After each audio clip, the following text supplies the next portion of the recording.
Hey everyone, and welcome to another episode of the Africa Event Connect podcast. I'm your host, Projeni Pather, and today we've got someone really special lined up.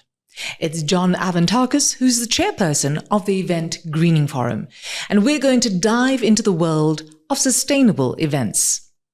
Now, the Event Greening Forum is an association dedicated to transforming the event sector by encouraging and advising on environmentally responsible practices. And we're thrilled to have them as an affiliate association partner to the Africa Event Connect podcast. And in this episode, we'll delve into the importance of greening our events, explore the EGF initiatives that they're spearheading, and discuss how our partnership aims to foster a more sustainable future for the event industry. John and his team at the EGF are doing fantastic work to ensure that our events are not only amazing, but also eco-friendly. So grab a cup of coffee or a glass of something, sit back, relax, and let's get into it. John, thank you so much for joining us today. It's wonderful to have you here in the studio with us, joining us on your first recording of Africa Event Connect, the podcast that's going to make a difference to the industry. And I think that's what the EGF is here today to make a difference to the industry, right? Absolutely. Thank you very much, Projeni, for having me here today. It's really great to be with you, and I hope that I can give your viewers and listeners some insight into the Event Greening Forum and what we're all about. So, John, give us a brief background of the EGF. How did it begin? When was it created? And how has it evolved since then? I know the EGF has a lot of support over the industry, and that support has grown. It's been wonderful to see. But where did it all begin? So, Projeni, the EGF, Event Greening Forum, goes back to the World Summit of Sustainable Development, which took place here in South Africa in 2002. Okay. And it was pivotal in drawing attention to the urgent needs for events to be managed more green and more effectively in a sustainable manner.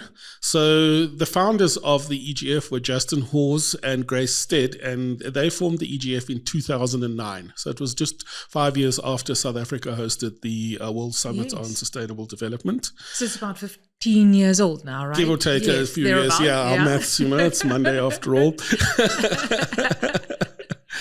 And then we had about 8 South African event industry associations as part of the founding, and that was EXSA, FedHasa, SAACI, AIFA Africa, the SA Roadies Association, the SA Mice Academy. Those were the founding members of the Event Greening Forum. So it wasn't a membership-based organization to start off with. Right.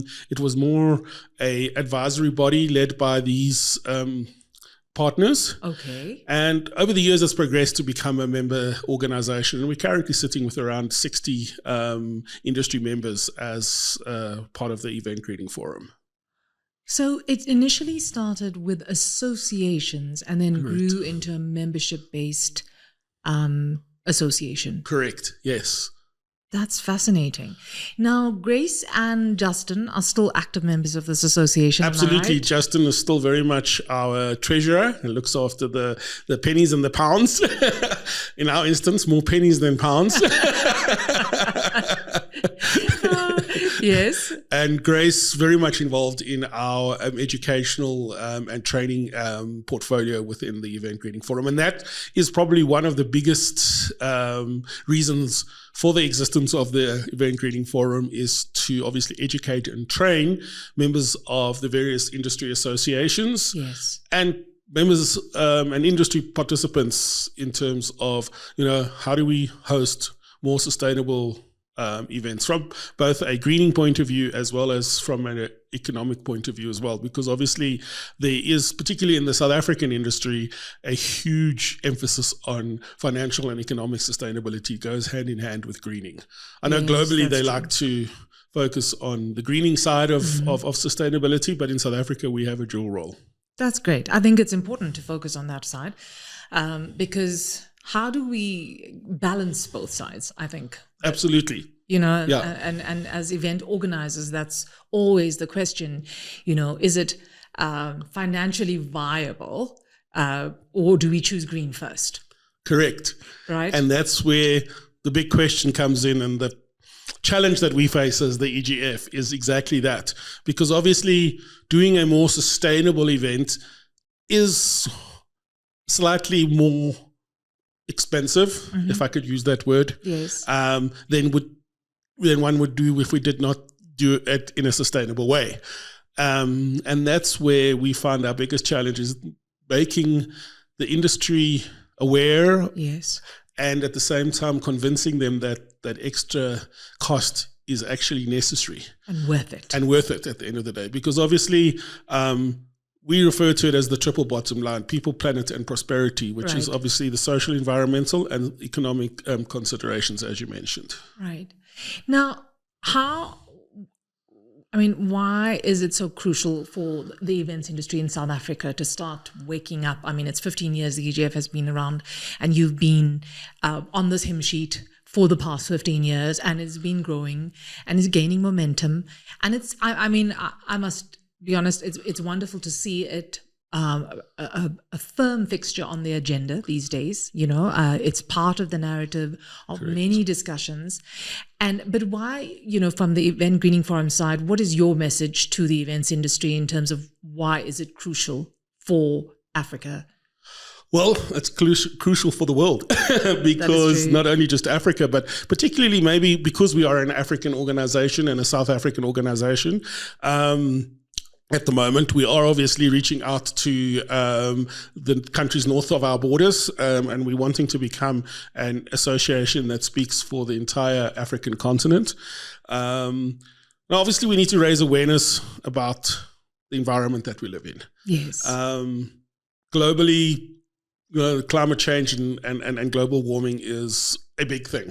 And it's not just something that people are talking about. We're seeing the reality of it all over the world. We've just recently, a couple of weeks ago, or not even a week, probably a week ago, seen the devastation that the United States went through. Yes, in Florida. In Florida, correct. We're currently sitting in a situation where in Limpopo, the Kruger National Park is burning. There are some large fires. People were evacuated from some of the campsites. I know Satara and Olifants, some of the accommodations caught alight there. And that is all due to the fact that the earth is getting hotter all the time and dry. Yes. We're sitting in a situation where we are a water scarce country here in South Africa. That's true. And just generally speaking, people need to, I think people are aware of that, but they don't action it. And that for us is the biggest challenge that we have is, being aware of something is one thing, but actually doing something about it is a completely different thing altogether.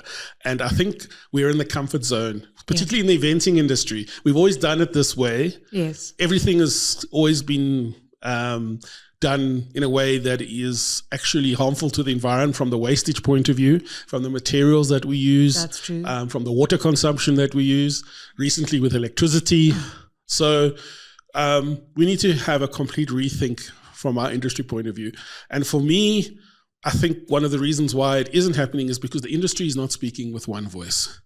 There are many industry associations, and they all seem to be doing things in a solo type of way. Yes. Silos, yeah. Yeah. And that for me is the big question mark, because one of the very reasons why the EGF was formulated was to advise the industry and to raise awareness within the industry and to be a mouthpiece for event greening in the industry. Now, that is what I'm trying to drive in my term of office, is the cooperation between the various different partners that we have now in the industry and obviously amongst our members. I think, that is essential for the success of the industry. And I think I know that you have all these associations and more that are still working with you on a monthly basis. But I think we're quite a large ecosystem, right? Great. In terms of the people involved, from venues to all the different service providers, to organisers, to the clientele. So there's different stakeholders. And it affects each of us differently, and each of our roles are different in how we bring this to board. But one thing that you just said earlier when you were talking about, the earth getting hotter and eroding we're eroding our resources in terms of like the Kruger, for example, and these beautiful accommodations, facilities that we have there.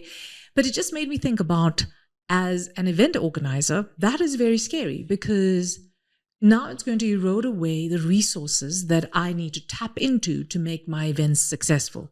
Right? Correct, yes. And you've given me a different perspective. And I hope that our listeners out there as well are, having this light bulb moment. It's our resources. So we can sit back and say, well, it's too expensive.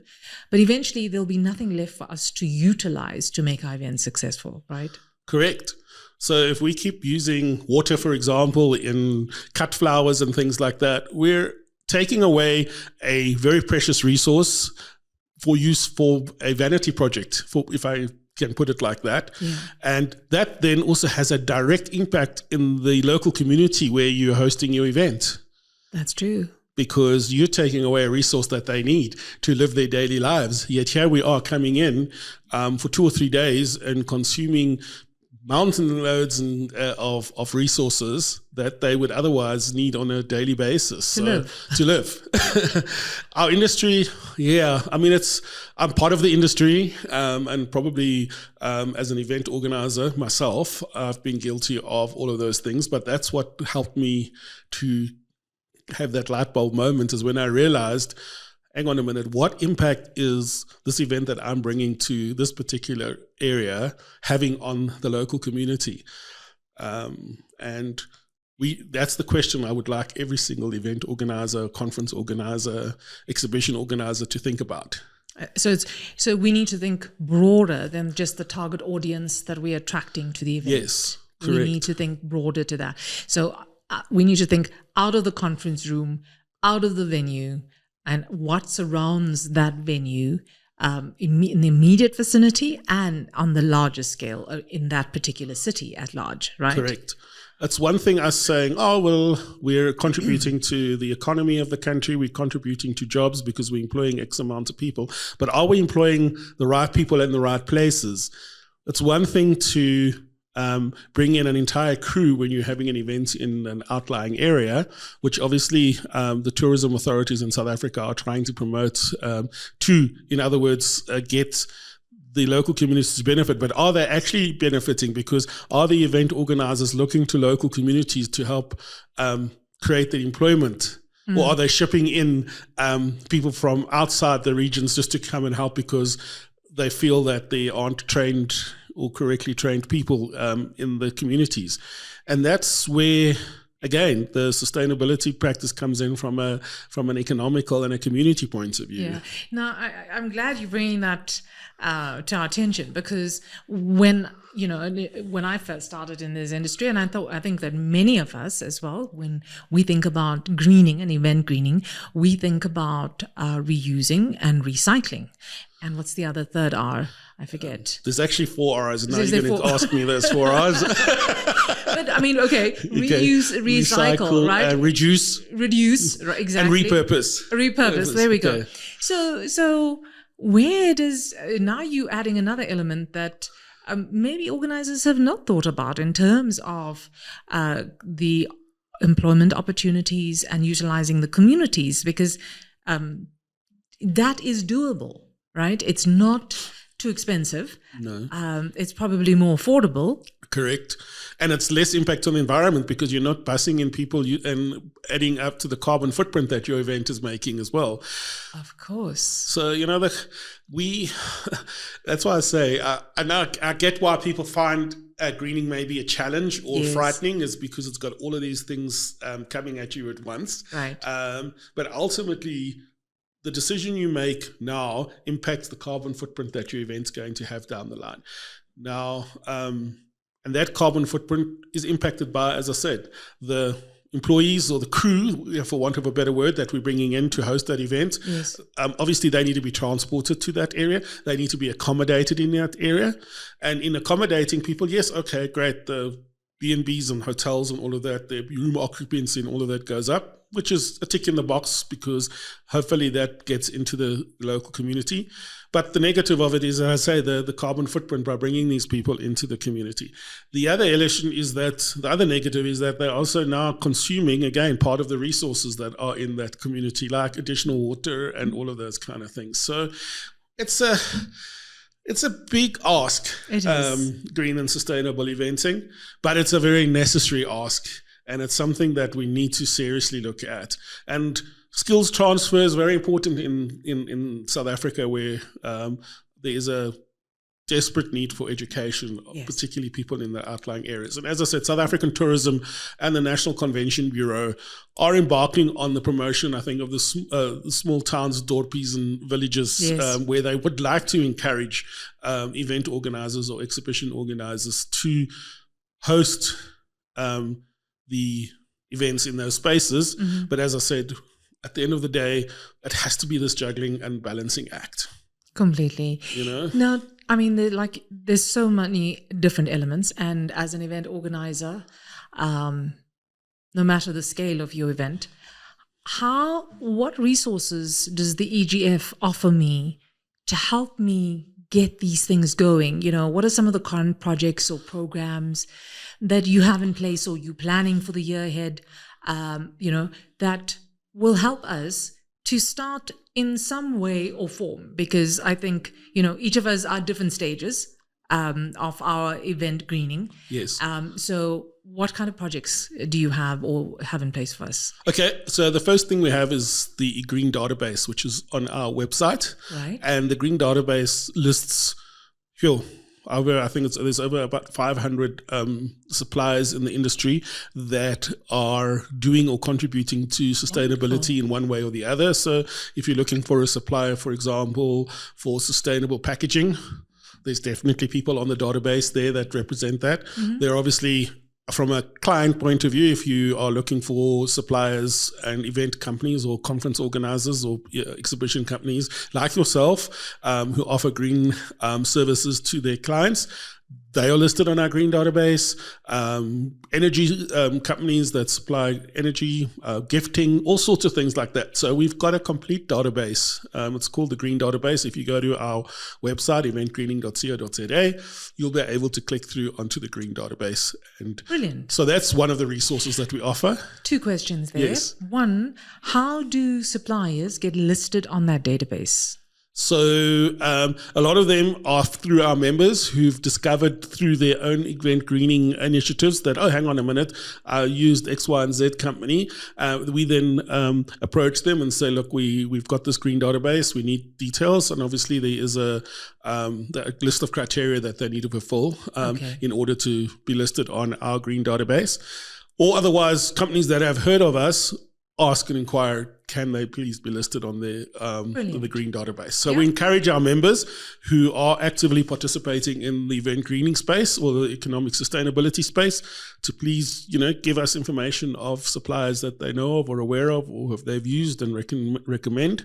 Absolutely. So for our listeners that are listening, if you have a service that is available to the event organizers, to the ecosystem as a whole, please contact the EGF and get it listed, right? Exactly. So one of our recent new members that have just joined, and I'll give a shout out to them because they're a new member, is Real Life. Mm-hmm.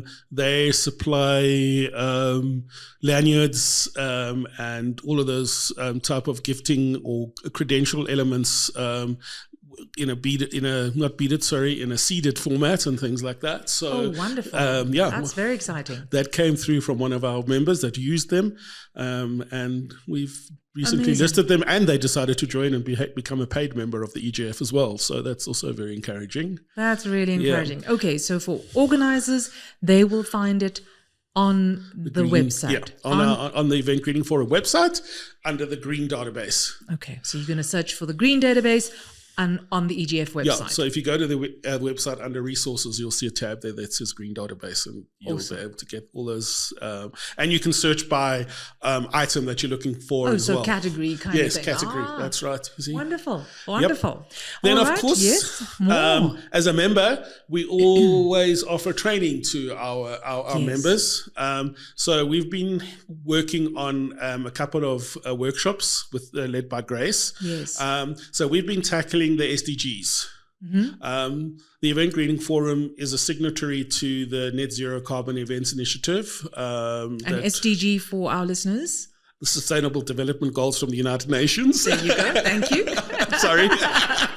I'm just assuming that everybody understands what SDGs stand for, so apologies for that. So the United Nations, under the Net Zero Carbon Events Initiative, have developed about 14 SDGs, right. And we are working on those that particularly affect the greening of events and sustainability of events. So we've done about 3 or 4 workshops up to date.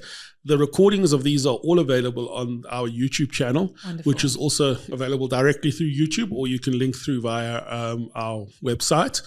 For those of you who haven't attended up to now, we've covered such thing as we're covering logistics at our next one in November, before we close at the end of the year.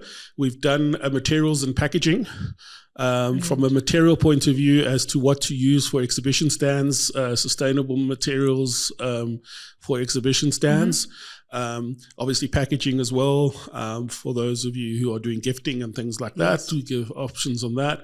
We've done energy as a talk, and how to go about hosting a green and sustainable event from an energy point of view, and we've also done water resources as well.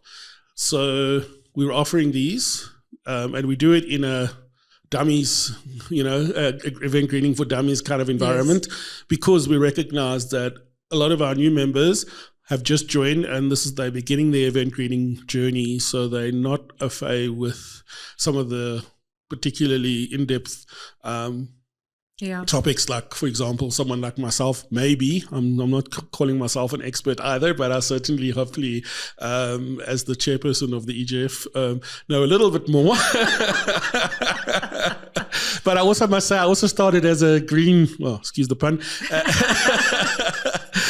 with no knowledge whatsoever. And on my journey over the years as a member of the Event Greening Forum, I've got to learn a lot more. Yeah. So that's, one of the things.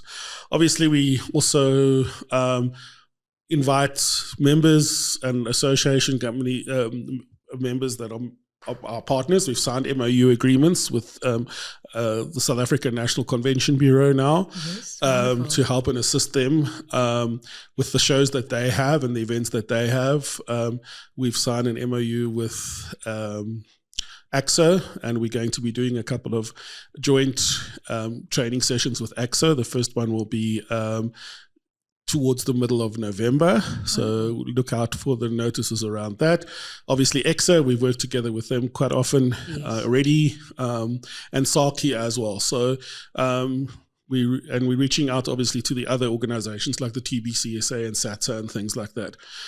And I'm hoping that we're going to have all of these experts that you have, the Africa Event Connect podcast is going to be able to do a little interview, so we can have a snippet of some of the information that they're sharing here as well. So absolutely, and I'm very excited to let everybody know that the Event Greening Forum and the Africa Event Connect podcast have agreed to partner together.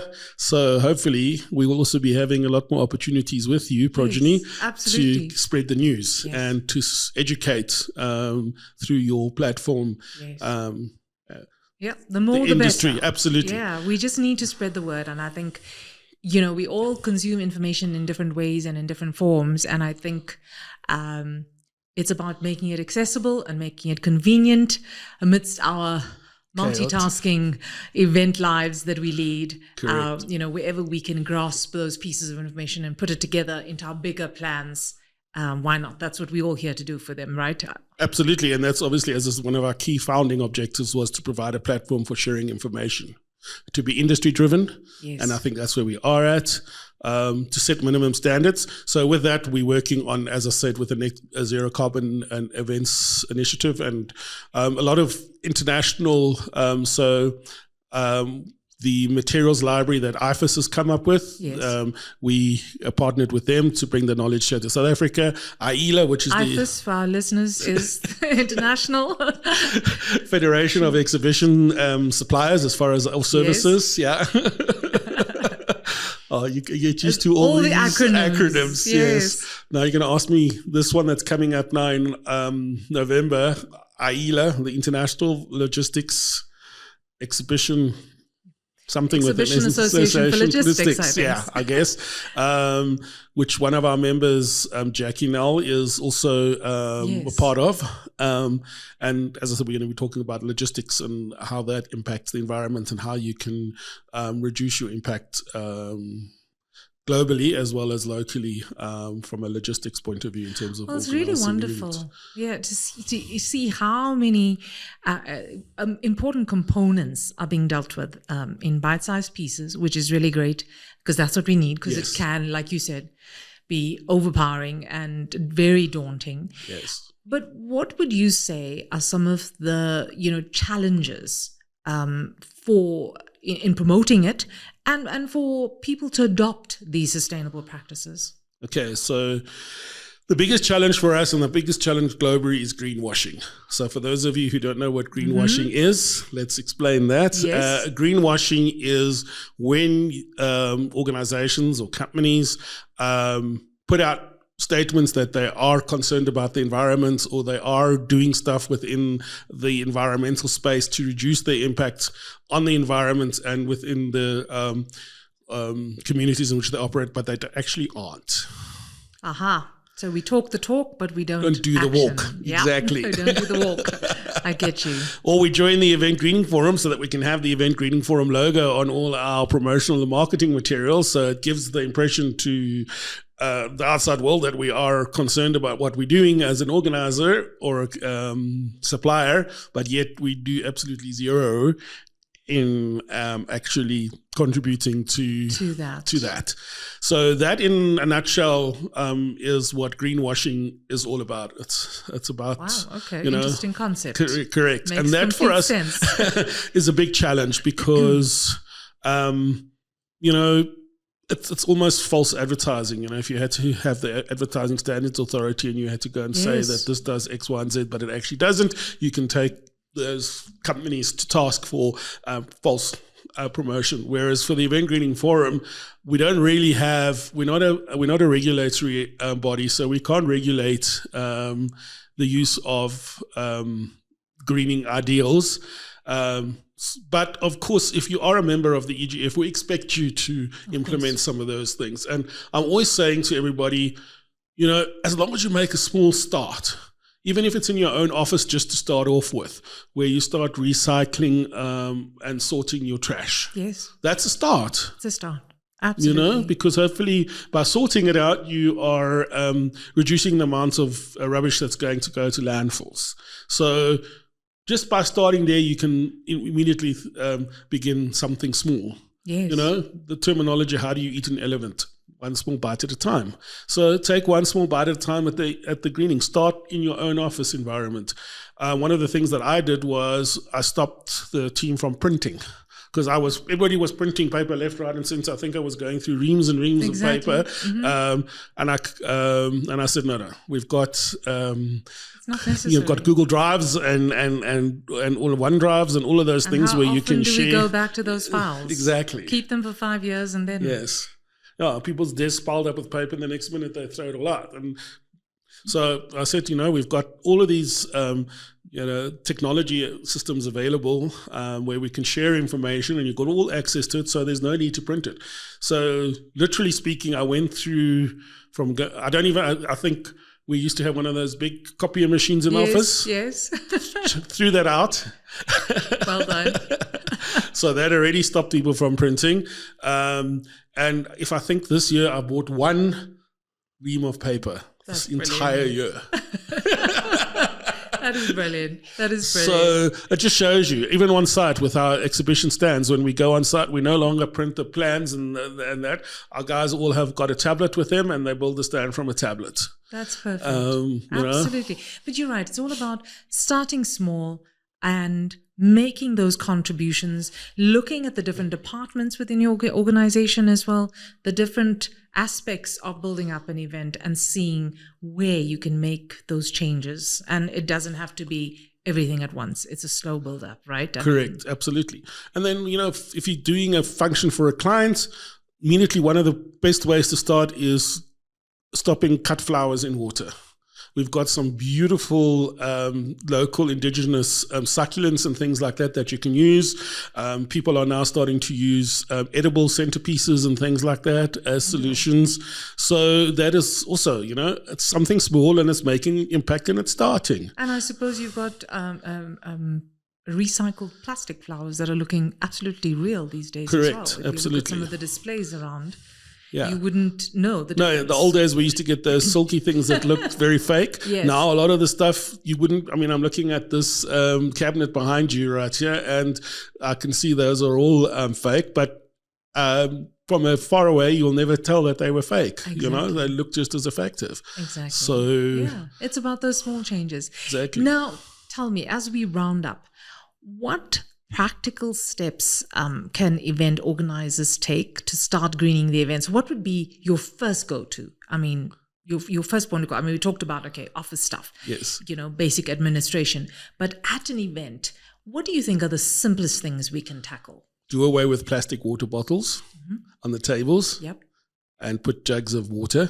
Yes. I know some people have the issue with the quality of the water that some municipalities deliver, but then there are other ways and means of doing that where you could still use on the green database. So I will give them a free promo. A company like Liquid Chefs who have draft.